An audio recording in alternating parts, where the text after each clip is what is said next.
Olá, somos mestrandos do PROEF, Programa de Mestrado em Rede de Educação Física. Meu nome é Eugênio Calypso. Nós vamos abordar alguns textos que tem aqui na proposta de metodologias do ensino da educação física. Comigo aqui estão os nossos colegas de grupo, Patrícia Barbosa de Oliveira, José Carlos Ponte Correia, Graciela Eurides Costa, e nós vamos falar sobre 3 textos. O texto 1, que é a pesquisa sociocrítica sobre o ensino da educação física e a formação de professores, uma revisão sistemática. O texto 2, que é a formação de professores e didática para o desenvolvimento humano. E o texto 3, que são as finalidades educativas escolares e escola socialmente justa, abordagem pedagógica da diversidade social e cultural. Bom, na questão do que tange o texto 1, percebi lá que estimula muito o protagonismo dos alunos, né? Ele reforça muito que o aluno ele é o ponto central da escola, propriamente dito. Ele também aborda muitas dificuldades na aceitação em relação às mudanças, porque a formação de professores, infelizmente, a gente tem uma cultura que não se forma o professor da maneira que ele deveria ser formado. Então, a gente acaba tendo um prejuízo nessa questão pedagógica, questão didática e tudo mais, e acaba repassando isso para o aluno. Né? A dificuldade, né? A resistência de alunos e professores à novidade, a novas metodologias, a novas formas de trabalho. Os alunos estão acostumados àquela velha questão do rola-bola, e quando a gente tenta alguma oportunidade, alguma metodologia diferente, tem uma resistência muito grande. E a falta de capacitação nossa, né, para nós, né, que o Estado não oferece para nós uma capacitação que aborde isso, esse conteúdo, essa forma de lidar. Eu concordo com você, Eugênio. Assim, eu acredito, eu não sei vocês, mas no meu caso também eu tive esse déficit, né, na formação, né, e de lá para cá, assim, a gente é que vem buscando, né, essas propostas, essas finalidades, tentar unir, né, como ele fala, o pedagógico da didática ali, tudo direitinho, do conteúdo, né, e eu acho que hoje é um dos nossos grandes desafios, né, é sermos bons profissionais, sermos bons professores, tendo tido essa formação anterior, e ter que estar buscando, né, essa aprendizagem, ter que estar buscando essas conclusões, essas reflexões, né, acerca desse assunto. Tem até um pedacinho de um texto que fala que assim, as finalidades educativas escolares definem, né, ou precisam definir, não sei, atribuição de sentido e de valor ao processo educativo, né?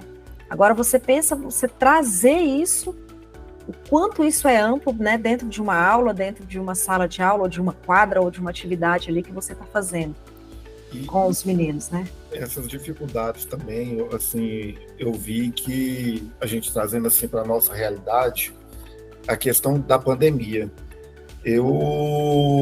Na época, quando estávamos na pandemia, eu estava na coordenação, e eu imaginava assim, que a educação nunca mais seria a mesma, porque nós tivemos que aprender tantas coisas como profissional, nos reinventar como profissional, e aí eu vejo que passou, e aquilo ali a gente está voltando pior do que estava antes, porque os professores não estão dispostos a utilizar isso, a tecnologia que nós temos a nosso favor.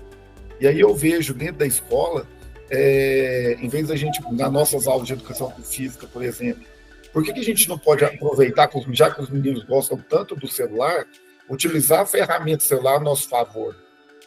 Né? E aí eu vejo alguns professores criticando, porque o menino só quer saber do celular. Mas a gente podia criar um método, criar uma maneira de utilizar essa ferramenta a nosso favor, né? Então a gente vê os professores resistindo a isso. Não só a resistência, né, José? Hoje eu tive uma aula que eu trabalhei um tema e passei para os alunos pesquisarem alguns vídeos para identificar algumas situações na ginástica. Então, eles estavam com o celular em grupo e aluno, quando vai ensino fundamental, 8º ano, e vai fazer uma coisa em grupo com o celular na mão, vira teve professor que bateu na porta da minha sala que eu estava fazendo muito barulho. Aí que eu fiz questão de fazer barulho mesmo. Eu estava com a porta fechada, a janela, por causa do ar, aí abri tudo. Falei, não, fazer barulho, Vamos fazer barulho. Os alunos estão fazendo atividade, eles não estão aqui à toa. Então, é isso que, assim, que a gente vê, é que as pessoas acham que, assim, tá usando o celular, o menino não tá pesquisando. Às vezes a gente concorda que, a gente pode concordar que o menino também vai querer burlar o sistema para entrar em uma rede social, entrar em alguma questão ali que às vezes vai fugir um pouquinho da aula, pode ser que aconteça. Mas nós temos que trazer essas ferramentas para o nosso favor. Eu acredito, assim, que na junção do texto 1 e do texto 2 fala muito da formação do professor. E quando a gente traz a questão da pandemia, que até um dos textos aborda isso, né? Que a pesquisa passou pelo período da pandemia, a questão da gente se reinventar na pandemia, eu acho que muitos não tiraram ali como uma lição, né? Que a questão da pandemia, da tecnologia, só veio aflorar mesmo a evolução da tecnologia no mundo. E adiantou, né? E realmente, assim, lá no texto 3, quando ele fala da questão dos direitos iguais, que a nossa diferença nos inferioriza, as crianças estão tão conectadas, mesmo as escolas de periferia, que é o meu caso, a maioria dos alunos tem um celular. E aqui na minha cidade, eu não sei na cidade de vocês, mas devido à pandemia, a prefeitura instalou o Wi-Fi em todas as escolas do município. Então, fica exposto a senha em todos os corredores para os alunos. Justamente já pensando nesse momento, né? Porque durante a pandemia, alguns alunos tiveram que ir para a escola para poder fazer atividade. Pra trabalhar. Porque não tinham internet em casa. E mesmo assim, tendo a internet ali de graça, alguns professores, eu já presenciei, assim, de passar um trabalho de geografia, que o menino tem que pesquisar lá 50 países do continente africano. Aí o menino fala assim, eu vou pesquisar aqui no celular. Aí o professor fala assim, não, você vai pesquisar na sua casa. Você não vai fazer aqui. O livro. Você pega o livro, pega uma revista. Então, assim, não que a gente vai menosprezar o livro, menosprezar o folhear, né? Mas eu acredito, assim, igual vocês falaram, a gente tem que acompanhar a evolução e as universidades precisam acompanhar. As universidades precisam, sim, preparar os professores que estão sendo formados agora para esse novo mundo agora. Esse mundo de diversidade, esse mundo que tem vários gêneros, esse mundo, assim, que tem diferenças raciais fortíssimas, e que a gente precisa ensinar o respeito e ser respeitado enquanto profissional. Porque o que está acontecendo? A criança tem acesso à informação muito rápido. Então, nós, professores, lá da época lá do tradicional, a gente não é mais o dono do saber. Você tocou num ponto tão interessante, você falou das universidades. E aí, as licenciaturas estão acabando. Quando a gente pega e a gente vai comparar hoje, que eu vejo que as universidades que conseguem mais trabalhar em relação à licenciatura são as públicas. Mas, no nosso caso aqui no estado de Goiás, eu não sei de você em Minas, a UEG quase não tem licenciatura mais, muito menos a educação física. A educação física, eu acho que tem 2 polos, 3 polos só. São Porangatu, a Ezefego e Quirinópolis. Isso, não é o Ezefego mais, né? Agora é o EG, né? E assim, nem o prédio lá não existe mais também, tá tudo... E aí a gente tem a UFG, que realmente faz esse trabalho aqui no estado de Goiás, de a gente vê que tenta fazer uma formação no aluno. Aí, quando a gente passa para as particulares, a questão é financeira. Então, Mas mesmo assim, José, foi bem falado nisso aí, inclusive no texto 3 aborda sobre isso, que é a questão que está diminuindo também a quantidade de licenciatura pela falta de investimento no professor. No professor. Né? A defasagem do salário, não acompanhar o piso, não acompanhar a nossa carreira, isso também desestimula.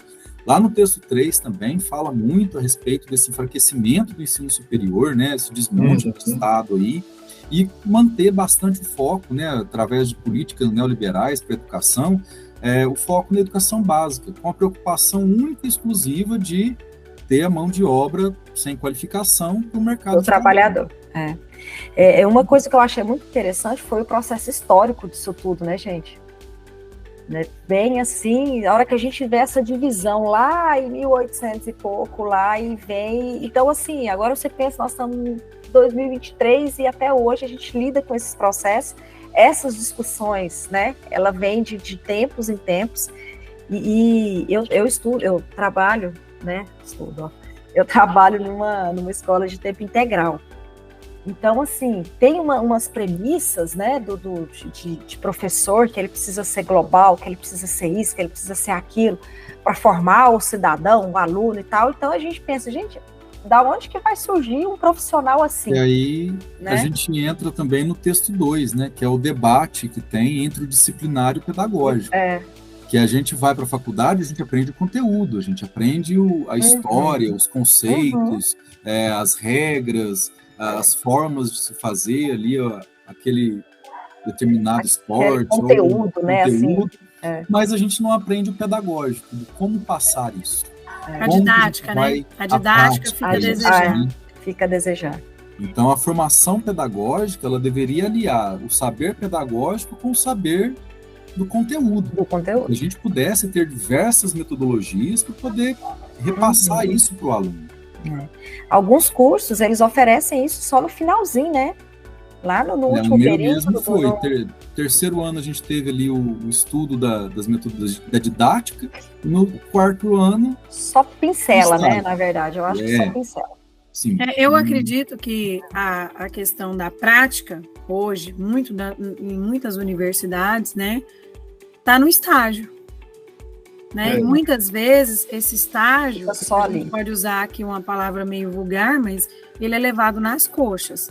Sim. É feito de qualquer jeito, o estagiário às vezes é exposto a uma situação que ele tem que dar aula, que ele nem está preparado. Então, assim, lá no texto também fala muito do crescimento das universidades online, né? E que muitas... há um enxugamento, né, da didática, da prática, e fica muito ali só na teoria. E aí a gente volta lá na pandemia de novo. O que ficou defasado da criança que vivenciou na pandemia para agora? Que está tendo que ser corrida atrás. Então, assim, é uma experiência, não estou falando aqui que as universidades que oferecem cursos online são ruins. Acredito, assim, por lidar com adultos, espera-se, né, que há uma compreensão mais rápida do que para crianças, como foi na pandemia. Mas a gente entende que fica a desejar. Alguns pontos fica, assim, a desejar da prática. E, assim, tinha que aproveitar essa questão, assim, do online com o presencial, tinha que criar alguns mecanismos para que, assim, justamente para que a gente possa aproveitar essa parte que nós tivemos de ganho pedagógico, querendo ou não, nós tivemos esse ganho pedagógico, porém, não negar. Né? Essa negação hoje das tecnologias dentro de sala de aula ela é muito difícil. E principalmente fazer como um extra, né? Uma forma de pesquisa, uma forma de passar uma atividade que o aluno possa interagir na sua própria realidade e tudo mais. Então, isso tudo, esse texto acho que vem de encontro ao que a gente está buscando aqui no mestrado, que é o aperfeiçoamento profissional. Com certeza. Está abrindo bastante pelo menos a minha visão de realidade ali, está reformulando tudo aquilo que eu já tenho 15 anos de profissão. Justamente. Com certeza. Então, espero que possamos ter continuar esse debate agora também no fórum, né, na continuação da nossa atividade. Desejo a todos aí que fiquem bem e até a próxima. Obrigada, boa noite. Até mais. Até a próxima. Até mais.